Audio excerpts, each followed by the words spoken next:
आणि एक महत्त्वाची बातमी नाशिकमधनं चिखलमय रस्त्यांमुळे नाशिकच्या औरंगाबाद नाका परिसरामध्ये दुचाकी अपघातांची मालिका अजूनही सुरू आहे। उड्डाण पुलाखाली महामार्गावरती गेल्या 2 तासात 12 दुचाकींचे अपघात झाले। काही दुचाकी चालक हे गंभीर झालेत तर इतर किरकोळ जखमी झालेत। रस्ते चिखलमय झालेले आहेत आणि त्यामुळेच वारंवार हे अपघात घडत आहेत।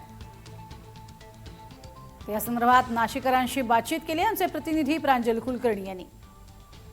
नाशिक शहरातील रस्त्यांच्या दुरावस्थेचा प्रश्न हा सध्या गंभीर बनलेला आहे। आपण जर बघितलं तर रस्त्यांवरती भले मोठे खड्डे पडले, त्यामुळे नाशिककर त्रस्त झाले। दुसरीकडे बघितलं तर पुलाखाली म्हणजे हा जो आडगाव नाक्याकडून पुढे जर बघितलं तर द्वारका असेल, मुंबई नाका परिसर असेल, पुलाखाली का तर रस्ते हे निसटते झालेले आहेत, चिखलमय झाले आहेत, त्यामुळे रोज अपघात होत आहेत। आता आपण जर बघितलं तर हे बघा, या ज्या महिला खरं तर दिसून येत आहेत, या स्वतः आता स्लिप झालेल्या होत्या आणि त्या आता खरं तर इतर वाहन चालकांना देखील सांगतायत की कृपया रस्ते हे स्लिप होत आहे, तुम्ही तिथून प्रवास करू नका म्हणून।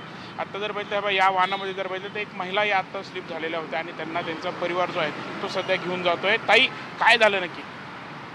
ॲक्च्युली मी स्लो चालली होती कामाला, तर तिथूनच गाडी स्लिप होणं चालू झालं। पण नेमकी हळूहळू घेता घेता ती एवढी स्लिप झाली, डायरेक्ट गाडी तिकडे आणि मी इकडे। इथे पूर्ण रस्ता जो आहे तो माती वगैरे गाळा या साईडला येऊन गेलेला आहे, तरी पूर्ण गाडी स्लिप होत आहेत। मला लागलंय? हो, पायाला लागलं, थोडं हाताला। काय मागणी असणार आहे जे काय परिस्थिती आली रस्त्याची?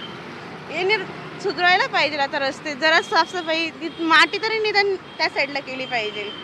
आम्ही वोट करतोय, तुम्हाला निवडून आणतोय, निदान आमचा पण विचार केला पाहिजे।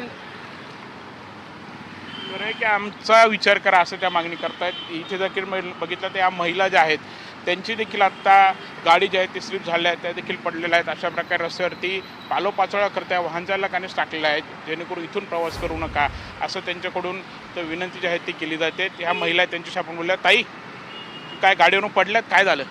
हो, स्लिप झाली गाडी। काय नक्की झालं? इथून स्लोच होते पण तरी स्लिप झाली आपोआप चिखलामुळे। काय लागलं तुम्हाला? काय हा, थोडंसं लागलं। आपण बघत आहोत ही परिस्थिती करत आहेत। पूर्णतः आपण जर बघितलं तर रस्त्यांवरती चिखल पसरलेला आहे, त्याच्यावरती थोडा जरी पाऊस पडला तर हे रस्ते निसटते होत आहेत आणि अपघात जे आहेत ते खरं तर ते रोजचेच हे झालेले आहेत। जीव मुठीत घेऊन करता नाशिककरांना प्रवास हा करावा लागतोय। कॅमेरामन किपारसह प्रांजल कुलकर्णी, NDTV मराठी, नाशिक।